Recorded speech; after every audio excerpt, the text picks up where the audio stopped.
Good morning, everybody. That time of the week again where I'm going to do something other than an animation video. Today I'm working on Photoshop, and I thought I'd do a video on how to create effects. Right now I've got Photoshop opened, and I've chosen a new file. The videos that I shoot are at 1080p. I have a template already created at 1920 by 1080, and I also have one here to the right that's set at 4K resolution. You can set these to whatever resolution you want. Sometimes, actually, I increase the size all the way up to 8K, depending on if it's going to be a background. Then that gives me more room to crop in and move things around to where I can still use the same image for a different scene on a different background. But to the point of the video, what I'm doing today is I'm just going to work on some effects that are real simple, easy to do. So I've got my 1080p template selected. I'm going to hit create, and that's going to pull up. I hate what they've done to Photoshop. All of these tools used to be up and down this toolbar, and I'm certain there's probably a way to bring all of that back, but it's just been a huge mess ever since they did this last update. So if you're having problems finding stuff, if you right click, there's a little row on the bottom and 3 dots. If you right click that, it'll pull everything up that you're used to seeing in your column. I've chosen a white background, and I'm going to go ahead and go to view and show grid. So right now this is the background, and I've chosen to leave it white. It'll give me something to work against, because what I'm going to do is I'm going to go down here and I'm going to create a new layer. If I turn the bottom layer off, which is locked already, you can unlock it, but if I turn the bottom layer off, it's transparent, which is what I want. I don't want anything in the background. Alright, so I've already got my color selected. I had used this actually to create a blood splatter effect on a short fight scene that I had uploaded. But I'm just going to go ahead and click the default icon here and return it to black. I've got the pencil tool selected. I draw things out at 1 pixel, which you don't have to do that. You can increase the size either by hitting this little drop down arrow, or you can hit your bracket keys on your keyboard to increase or decrease the size of your pencil or your brush. I'm going to select this first 4 rows on the grid. So I'm going to hold my Alt key down on my keyboard and zoom in. I'll use the scroll wheel to scroll up, and if you want to scroll left or right without going down to this little bar on the bottom, you can hold Control, and while you have Control held down, you can use the scroll wheel on your mouse. I'm not going to use this area here because this is going to be what I'm going to call a dead zone. If I get what I'm trying to draw out too close to this edge when I punch in Vegas, it could cut it off. It makes it really difficult for me, at least, to move the image around. So I want to leave enough room around the border or the outer edge of this template to allow for the effect. So actually what I'm going to do, instead of focusing on these 4 rows, or these 2 columns and 4 rows, I'm going to go down 1 more, and I'm going to start my drawing here. The first thing I'm going to do is I'm going to change my color. I'm going to select here, and I'm going to go for a bright red so it's visible on screen. And I'm going to start my drawing somewhere in here. So I'm going to hold down Alt. I'm going to zoom in just a little more so I can see that line. I'm going to start here, and then I'm going to hold my Shift key and select the same line on the opposite side. And I'm going to go and do the same thing here. I'm going to go 1 pixel up, hold Shift, hold Shift. When you're holding Shift key down, that gives you a straight line, whether it's horizontal, vertical, diagonal, it doesn't matter. I'll select here, hold Shift, and I'll go to the corner of this box. It'll give you a straight line no matter which direction you're going in. I'll hit Control Z to delete that. And I'm just going to keep going.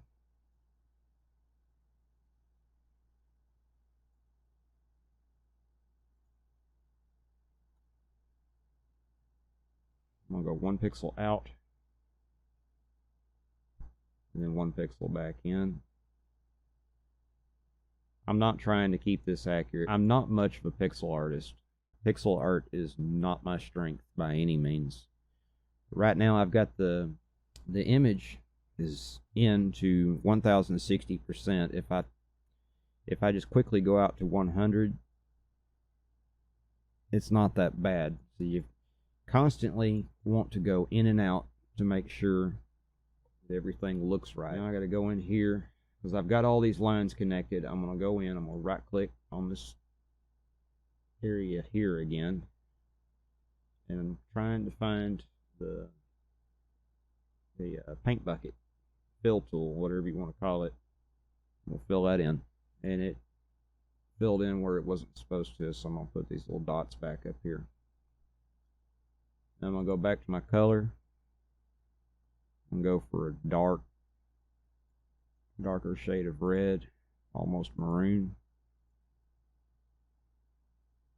and to leave the opacity at 100 for now.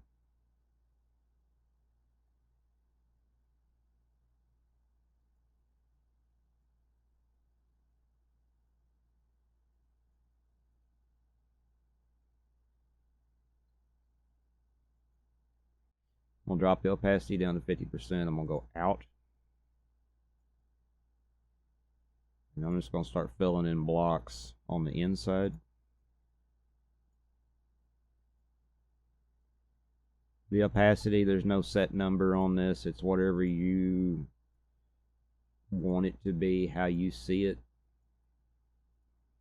If it looks right to you, then it is right. Once you get this going and you get it to where you think you want it, I like to go in and use the little smudge tool right there. And this time I'm going to hit the bracket keys on my keyboard to reduce it. You can always go up here to the top and reduce it as well. And I'm just going to start clicking in here to spread this out a little bit.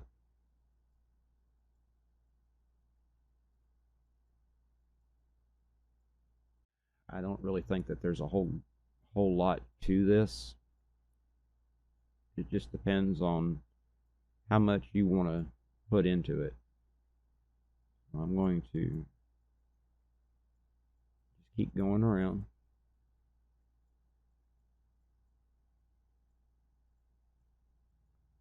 And see what it looks like. Before I switch it over, if you want to animate this, as long as you have this layer selected, you can go to the marquee tool,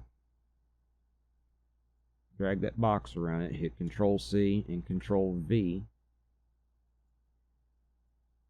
and I accidentally pasted it twice, which is okay. But if you want to animate this, what I normally do, because I want to leave space on the sheet so I can crop in and mask out other parts of the image,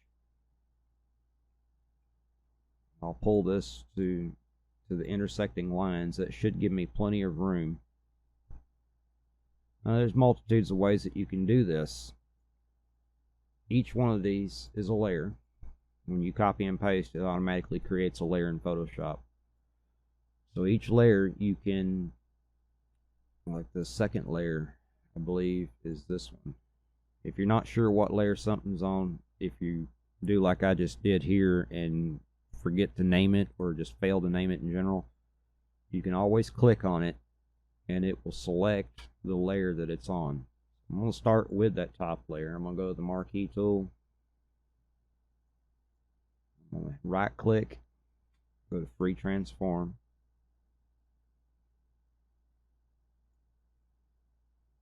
Try to pull that back in the center, or as close to center as possible. You can also resize this inside of myself personally, I use Vegas Pro, and I'm certain that you can do the same thing in other programs. The video editing software that I use, you can resize it there if you need to. So I'm not going to put too much emphasis on how much I'm going to shrink this down or how much I'm going to expand it. And again, I'm going to right click, free transform. Let's just shrink it down a tiny bit. So that's just 3 images, just copy and pasted. And now I'm going to open it up in Vegas. But first thing I got to do is I got to turn this white background off. Even if I save it as a PNG, if I have this white background turned on, then it will have a white background and it won't come out right. So I'm going to make sure that that's turned off. And then I'm going to go save and file, export, save for web legacy. This will keep it on the RGB format. And I'll go to PNG 24 and double check everything. Preview, monitor color, and click save. This is a video that I posted a week or 2 ago. I'm going to break this apart. I'm not going to save anything. So I'm going to slow this down a little bit because he actually, in the video, he fell way too fast.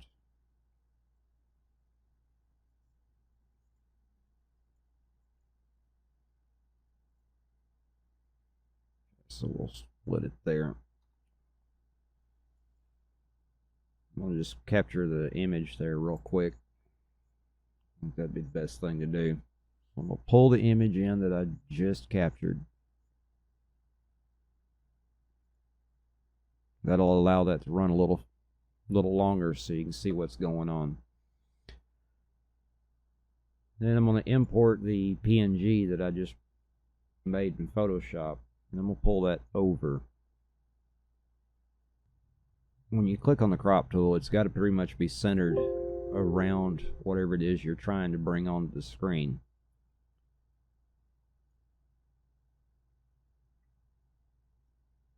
And I've got all 3 in that window.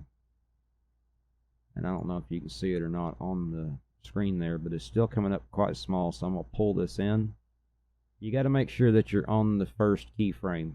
If you don't, then you're going to wind up with a mess. Okay, so I've got this pulled in. Right now I'm on this image, but I don't want these others to show up. So what I'm going to do is I'm going to go to the mask tool, which is directly below. I'm going to make sure that this is checked. Now I'm just going to grab a rectangle. That'd be easy to do. You can draw around this or whatever you want to do freehand, but I'm going to use this little box. And while it's selected, I'm going to go from positive to negative.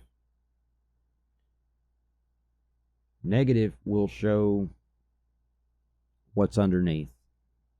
That's one of the reasons why I put this image on top. The image that's directly underneath is the video footage or the JPEG file that I just screen captured. Use my right arrow key to go over 1 frame. You can do this all in one window without having to split the clips or anything, but it can become a pain. So what I'm going to do is I'm going to go and I'm going to split here, and I'm going to go back into this window with the crop tool, shrink this box back down, pull this in, and then reposition it. I'm going to go back to the mask tool. I've already got this pulled up. It's already set at negative, so it's not going to show above him. But I need to get rid of this one below. So I'm going to go back in, grab that, draw a box around it, go to negative, exit out, go over 1 frame. If I play it with the arrow keys, you can see what's going on. Split. So I'm just going to drag this box up to cover the second one down. And as you can see, it's way down here. So I got to go back up, and then I got to pull this back in. That's way too big.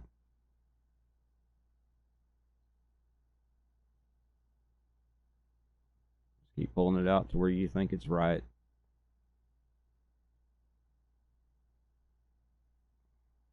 I think that's good enough for the purpose of the video. So I'm going to just play that.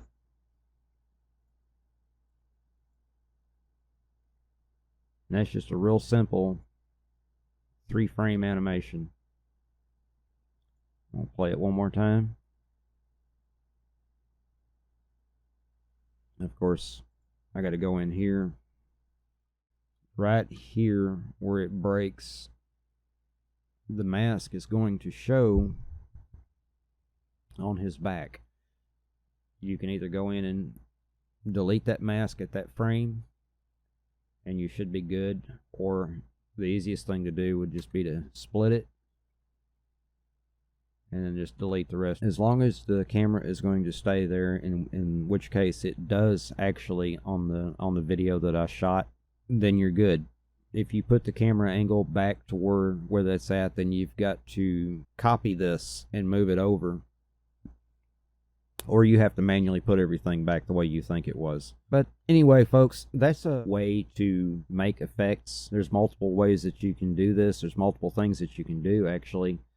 I may revisit this at another time because the brick film that I'm working on that I can't seem to get finished for whatever reason, there are a lot of effects that I need for that. There's scenes where, like one fight scene, it's going to be raining, and instead of just having, you know, digital rain come on the screen and using a spray bottle to simulate a downpour on the characters, I also want things like, you know, a lightning strike, for example, and I'm going to use Photoshop for that. So if this video was helpful to you, please give it a thumbs up if you would.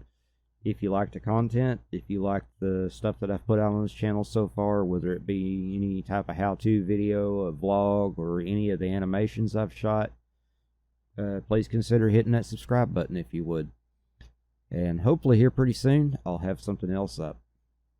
Thank you guys for watching, and again, I hope this was helpful, and I will see you later. Bye for now.